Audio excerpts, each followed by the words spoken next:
It was late, the kind of late where even the walls feel tired. Elvis Presley's studio lights were still on, but everyone else had gone home. The engineers, the musicians, the assistants, gone. Only Elvis remained. He sat alone in the control room, staring at the glass, listening to the silence. Not the peaceful kind, the heavy kind, the kind that presses against your chest. Elvis had recorded hundreds of songs in this room. Hits, classics, songs that changed music forever. But that night, nothing felt right. He stood up, walked slowly into the recording room, and looked at his guitar resting against the chair. It was an old guitar, worn wood, scratches from years of use, a guitar that knew his hands. Elvis hadn't touched it yet. And then it happened. A sound. Soft, almost shy. A single string vibrated. Elvis froze. No amp, no microphone feedback, no one else in the room. Just the guitar. He took a step closer. Another note rang out. Not loud, not dramatic, but real. His heart started to race. Not from fear, but from recognition. Because the notes weren't random. They followed a pattern, a melody, one he knew, one that came from deep inside him. Elvis whispered, "That's not possible." But the guitar answered with another trembling sound. In that moment, the studio didn't feel like a studio anymore. It felt like a memory, like the past had walked back in without knocking. Elvis had always believed music was alive, that songs carried souls, that sound could remember pain, love, and loss. But this crossed a line. Was it a trick of the building? Was it exhaustion playing with his mind? Or was the music trying to tell him something he had been avoiding for years?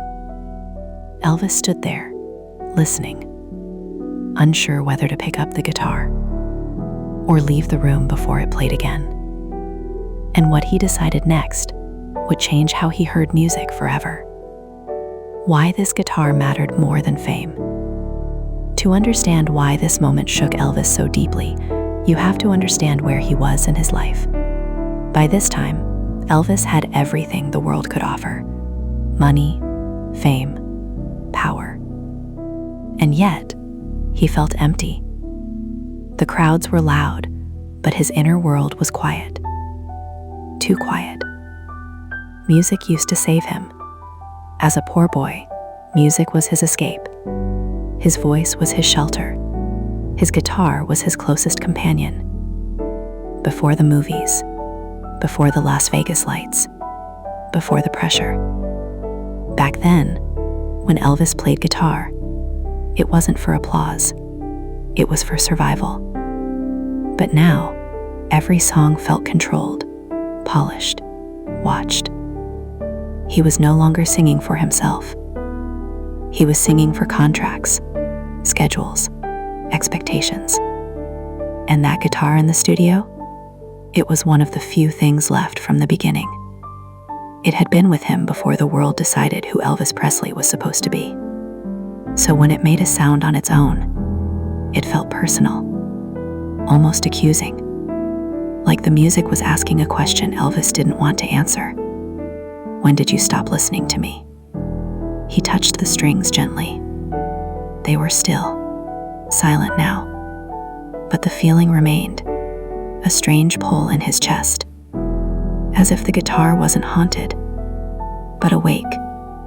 Elvis sat down and held it in his lap, waiting to see if the sound would return, waiting to see if the past would speak again. Because if that guitar truly carried something, a memory, a moment, a piece of him, then this wasn't just a strange studio story. It was a crossroads. Between the man he had become and the boy who once believed music could tell the truth when people couldn't. Elvis didn't know it yet, but that night forced him to face a dangerous thought. What if the music hadn't changed? What if he had? And the answer was about to reveal itself in a way no one expected. The studio was never supposed to sound like this. Elvis Presley had spent years inside recording rooms, but this silence was different. It wasn't empty. It felt alert, like something was awake and waiting. The clock on the wall ticked softly, each second stretching longer than the last. Outside, Memphis slept, but inside these walls, something refused to rest. Elvis stood alone under the dull yellow lights, his shadow long and thin against the wooden floor. He had dismissed everyone hours ago. No engineers, no musicians, no assistants. Just him and the room that had swallowed his life piece by piece. He rubbed his face slowly, exhaustion sitting heavy behind his eyes. He told himself he was tired, that this strange feeling crawling up his spine was nothing more than another late night. But deep down, he knew better. This room had heard his truth before, and tonight it felt like it wanted to speak again. Elvis walked toward the recording booth, his boots echoing softly. The guitar rested against a chair where he had left it earlier. An old acoustic, scratched, weathered, honest. This wasn't a show guitar. This was a survivor. He had carried it through cheap hotels, empty houses, and moments when music was the only thing that answered him back. He stopped a few feet away from it, staring as if it were a person he hadn't seen in years. Fame had surrounded him with noise, but this guitar remembered the quiet. He reached out, then hesitated. Something about the air felt thick, charged, like the moment before a storm breaks. That was when the sound happened, a soft vibration, barely audible, like a breath being released. One string moved on its own. Elvis froze completely. His hand dropped back to his side. He held his breath. The room stayed still. Then another sound followed, not louder, but clearer, a note that carried intention. His heart began to pound, not in fear, but in disbelief. He scanned the room instinctively, expecting a prank, a draft, anything logical. Nothing moved. No vents, no wires, no reason. The guitar stood there, innocent and impossible. Elvis whispered under his breath, his voice cracking, "That's not funny." But the room did not answer him with silence. The string trembled again, this time forming a shape, a pattern. A melody began to rise, slow and fragile. His chest tightened as recognition hit him like a punch. He knew that melody. He had written it once, long ago, on a night when he believed music could save him. A song that never made it onto a record. A song no one else had ever heard. His knees weakened. He grabbed the edge of the table to steady himself. This wasn't random sound, this was memory. He stepped closer, every instinct screaming that he shouldn't. Each step felt like crossing a line he couldn't uncross. The guitar was still not being touched, yet the strings moved gently, as if guided by invisible fingers. Elvis felt his throat tighten. He had always believed music was alive, that it carried pieces of the people who played it. But this felt like something more dangerous, like the past reaching forward with both hands. The melody faded suddenly, leaving the room silent again. Direct narration. Elvis stood there, shaking slightly, listening to the echo in his own head. He asked himself if he was losing his mind, if the pressure, the loneliness, the endless expectations had finally cracked something inside him. But another part of him, the part that used to sing to survive, whispered a harder truth. This was real. He picked up the guitar carefully, as if it might burn him. The wood felt warm, familiar. His fingers rested on the strings, but he didn't play. He waited. The room waited with him. Nothing happened. The silence returned, heavier now, almost mocking. Elvis laughed softly, a bitter sound. Maybe this was nothing. Maybe the music was just echoing in his memory. He placed the guitar back against the chair and turned away, telling himself to leave. But as he reached the door, a single note rang out behind him, clear and deliberate. Elvis stopped mid-step. He didn't turn around. He didn't need to. The guitar had spoken again, and this time it wasn't asking. It was calling. Elvis sat back down slowly, his body moving before his mind could catch up. The note still rang in his ears, not loud but deep, like it had settled into his bones. He stared at the guitar, feeling something shift inside him. This wasn't fear anymore. It was something heavier, something personal, the kind of feeling you get when a truth you've been avoiding finally stands in front of you. He thought about all the nights he had sat alone like this, surrounded by success but starving for meaning. The world saw a king. He felt like a ghost wearing a crown. Music used to be his home. Somewhere along the way, they became his cage.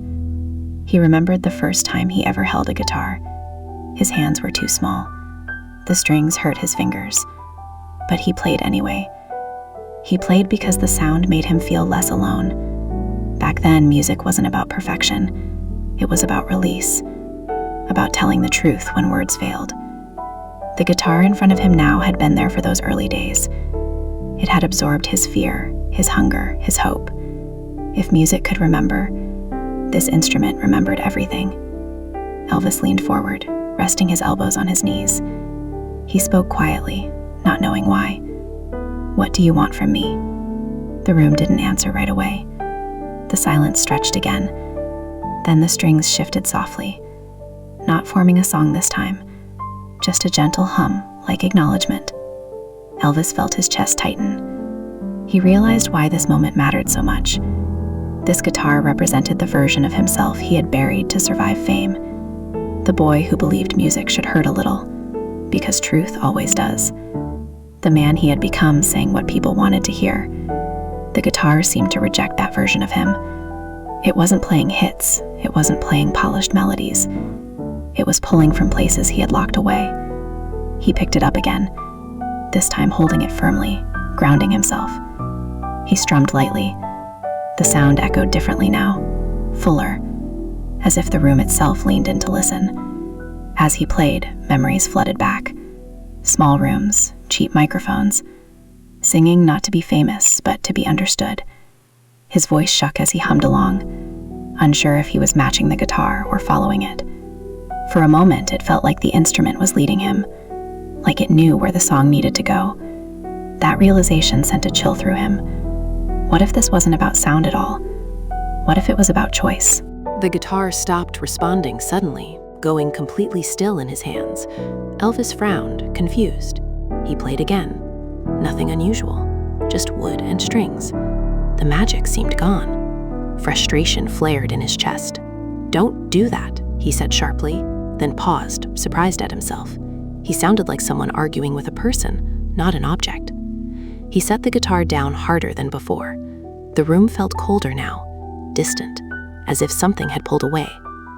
Elvis stood and began pacing, anger masking the fear underneath. He didn't like losing control.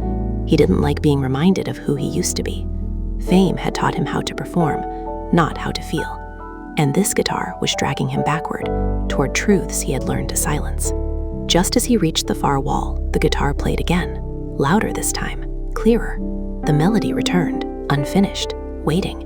Elvis turned slowly, his anger dissolving into something close to pain. He understood now. The guitar wasn't haunted, it wasn't possessed. It was reflecting him. It played when he listened. It went silent when he hid.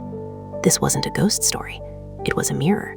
And mirrors are dangerous because they don't lie. Elvis stepped closer, knowing that if he kept listening, something inside him would break open. And once that happened, there would be no going back.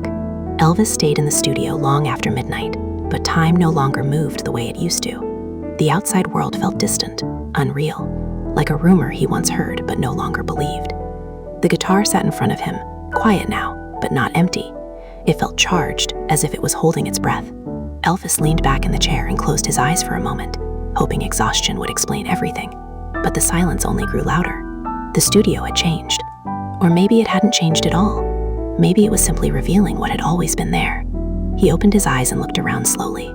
The walls seemed closer, the air heavier. This room had recorded his greatest successes, but it had also recorded his compromises. Every note he had ever softened, every truth he had ever avoided. He remembered the promises he made to himself when he was young, that he would never fake a song, that he would never let fear decide what came out of his mouth. Somewhere between applause and expectation, those promises had faded. The guitar in front of him seemed to know that. It hadn't played to entertain him, it had played to remind him. Elvis reached out again, slower this time, his fingers brushing the strings without pressing them down. The sound that came out wasn't a note, but a whisper of vibration, like a response. He swallowed hard. "I don't know how to do it anymore." he said quietly. His voice echoed back, thinner than he expected. The guitar answered him, not with melody, but with resistance. When he tried to force a chord, the sound came out dull and flat. Wrong. He frowned, adjusting his grip, trying again. Still wrong. It felt like the instrument rejected control. Only when he relaxed his hands, when he stopped trying to impress an invisible audience, did the sound begin to open up. That realization unsettled him deeply. His entire life had become about control, about holding things together, about surviving pressure. And now the one thing that once saved him demanded surrender instead. As he played gently, memories returned in fragments, not clear scenes, but feelings. The ache of hunger, the relief of music. The fear of being forgotten. He felt his throat tighten as the melody shifted on its own again, guiding his hands instead of following them. Elvis wasn't leading anymore. He was listening. The studio lights flickered softly, just once, then steadied. He froze, staring upward. The rational part of his mind screamed for explanation. Old wiring, electrical issues, anything. But his heart already knew this night was not about logic. The melody grew fuller, richer, carrying emotion that didn't belong to the present moment. It felt older, deeper, as if the studio itself was remembering every song it had ever witnessed. Elvis suddenly felt small inside the room, like a guest instead of a master. He realized something terrifying then. Music didn't belong to him. He belonged to it. And music never forgets the truth of the person who plays it. The sound stopped abruptly. The silence that followed felt sharp, like being dropped from a height. Elvis lowered the guitar slowly, his hands trembling. He sensed that whatever had been happening was conditional. It required honesty, vulnerability, things fame had trained him to avoid. He looked toward the recording booth glass, half expecting to see someone watching, someone who had heard everything. But there was only his reflection staring back at him, older, tired, questioning. A sudden thought hit him, heavy and unwelcome. What if this wasn't a gift? What if it was a warning? What if the guitar wasn't trying to help him rediscover music, but trying to expose the cost of abandoning it? Elvis felt a wave of fear wash over him, sharper than anything he had felt on stage. Because this fear wasn't about losing fame, it was about losing himself completely. He set the guitar down carefully and stood up, backing away from it as if it might follow him. As he reached the edge of the room, the guitar played one last note. Low, steady, final. Not calling this time, waiting. Elvis understood the message clearly now. This was not something he could ignore and walk away from. The studio had opened a door, and once opened, it would not close quietly. Elvis returned to the studio the next night, telling himself he wouldn't stay long. He told himself it was curiosity, nothing more, but the truth sat heavier in his chest. He was afraid of what would happen if he didn't come back, afraid that the silence would follow him home. The studio greeted him the same way it always had, but he didn't trust it anymore. He moved carefully, like someone entering a room after an argument that was never resolved. The guitar stood where he had left it, untouched, patient. He didn't approach it right away. He sat in the control room instead, listening to the hum of the equipment, grounding himself in familiar sounds. Minutes passed. Nothing happened. Relief crept in, followed quickly by disappointment. Part of him wanted the guitar to play again, to prove he hadn't imagined everything. Another part prayed it wouldn't. That part was tired of being pulled apart. He stood finally and crossed into the recording room, stopping just short of the chair. Just a guitar, he muttered.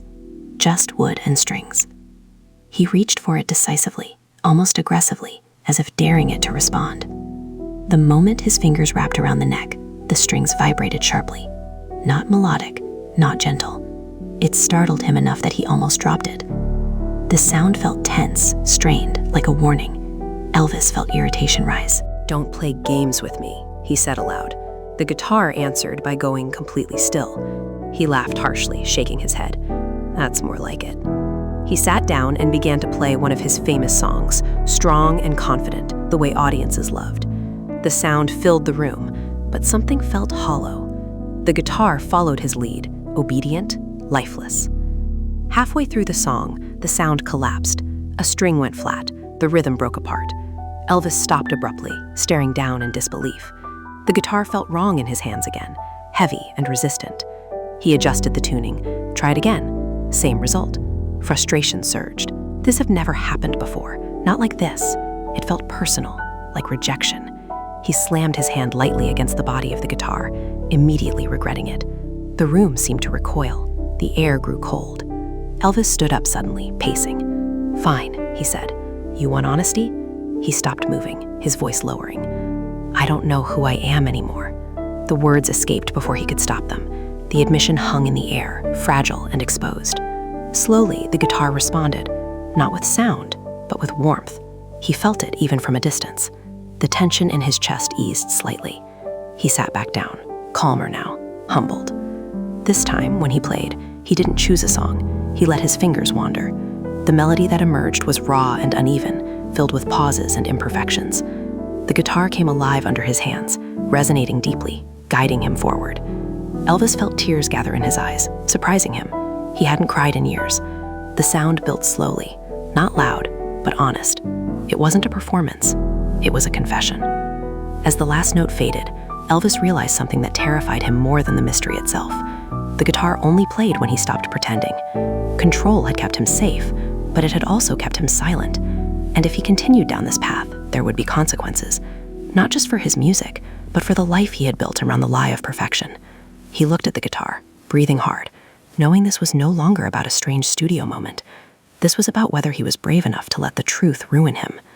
The lights dimmed slightly, almost imperceptibly. The guitar rested quietly now, as if satisfied. Elvis understood the warning clearly. The next choice he made would not be reversible, and the music was waiting to see which version of him would show up. The night changed after that. Elvis could feel it before anything actually happened. The studio no longer felt like a place he visited. It felt like a place that watched him arrive. He came earlier than usual, without telling anyone, driven by a pressure he could not name. The guitar waited where it always did, but now its presence felt heavier, almost demanding. Elvis did not touch it right away. He sat on the floor instead, his back against the wall, breathing slowly, grounding himself. Fame had taught him how to perform pain, but not how to sit with it. This was different. This felt exposed.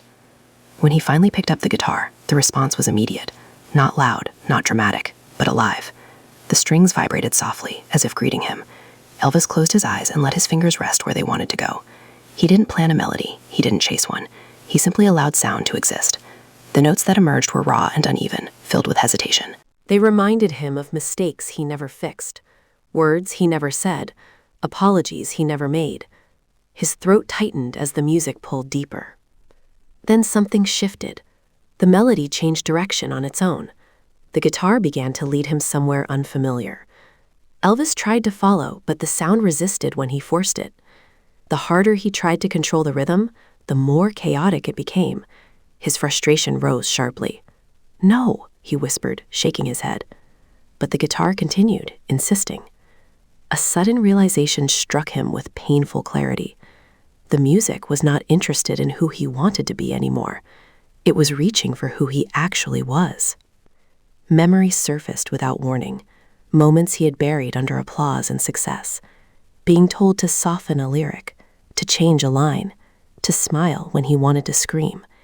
Each memory landed like a weight on the strings, bending the sound darker and heavier. Elvis felt sweat on his palms.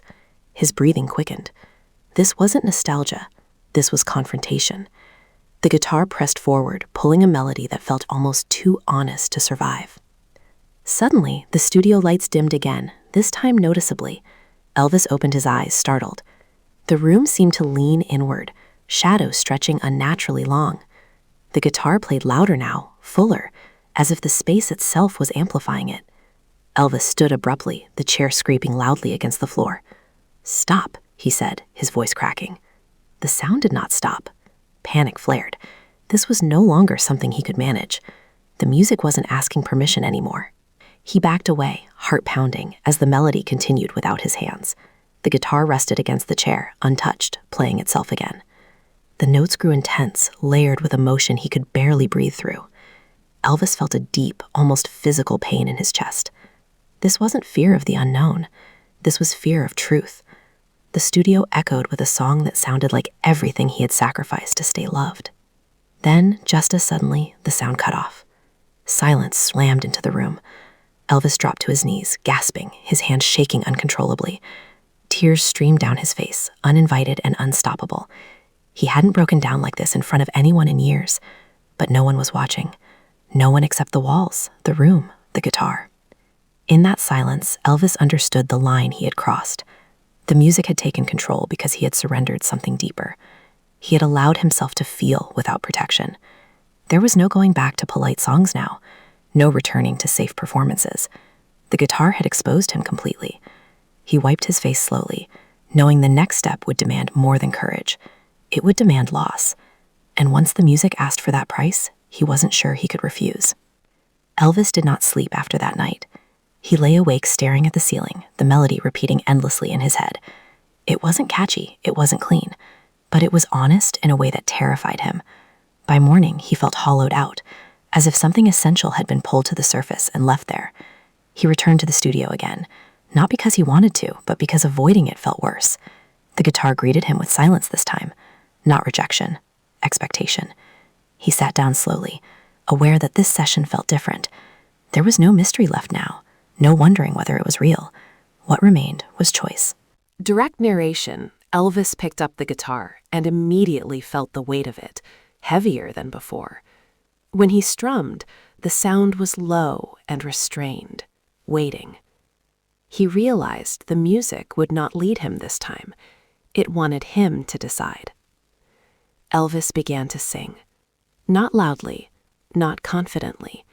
His voice wavered, raw and unprotected.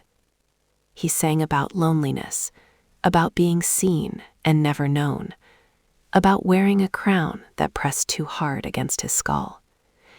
The words surprised him as they came out, forming themselves without planning. The guitar responded gently, supporting instead of leading. This felt different from before. This felt like collaboration. As the song grew, Elvis felt something shift again, but this time inside himself. The fear was still there, but beneath it was relief. This was what music had always been meant to be. Not control, not perfection. Truth. He knew instantly what this would mean if anyone else heard it. The industry wouldn't understand this version of him. The fans might not want it. The risk pressed down hard. Halfway through the song, Elvis stopped playing. The silence felt fragile, easily broken. He stared at the guitar, realization settling painfully in his chest. If he continued, this music would change everything. It would expose cracks he had spent years hiding. It would invite judgment he could no longer deflect with charm or confidence. He would lose control of the image he had built so carefully.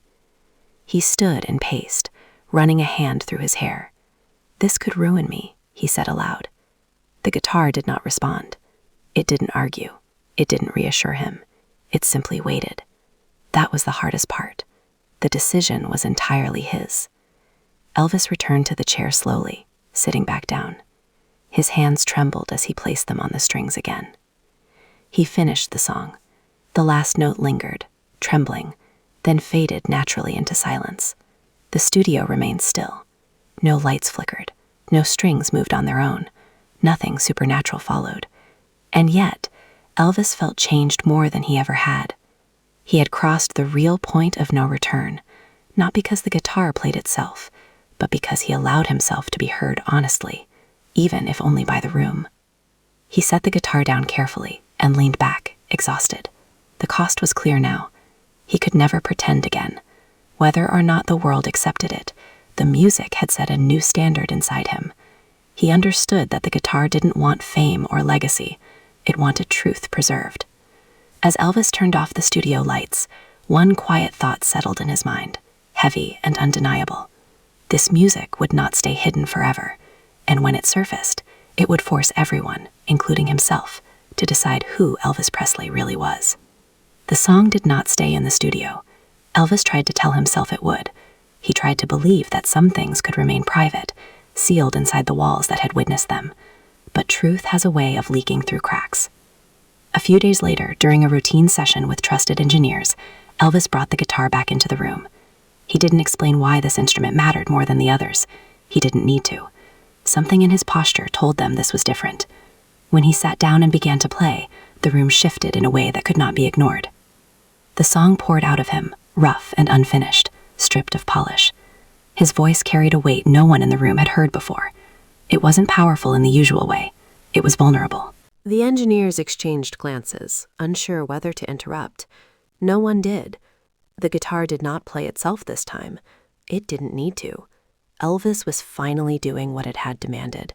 He was listening. When the last note faded, the silence that followed was thick and uncomfortable. One of the engineers cleared his throat, searching for the right words. Another avoided eye contact. Finally, someone said quietly, "That doesn't sound like the Elvis people expect." The comment landed harder than any criticism he had faced on stage. Elvis nodded slowly. "I know," he replied. And in that moment, he understood the real risk. This music didn't fit into the world that had been built around him. News of the recording spread quietly at first, then faster. Whispers, rumors, an unfinished song that sounded nothing like the hits. Industry voices urged caution. They warned him this wasn't the time for experiments, that people wanted the familiar. Elvis listened, but something inside him had changed. The guitar had taught him a rule he could no longer break. Music had to be honest, or it was nothing. When the song finally reached the public, the reaction was divided.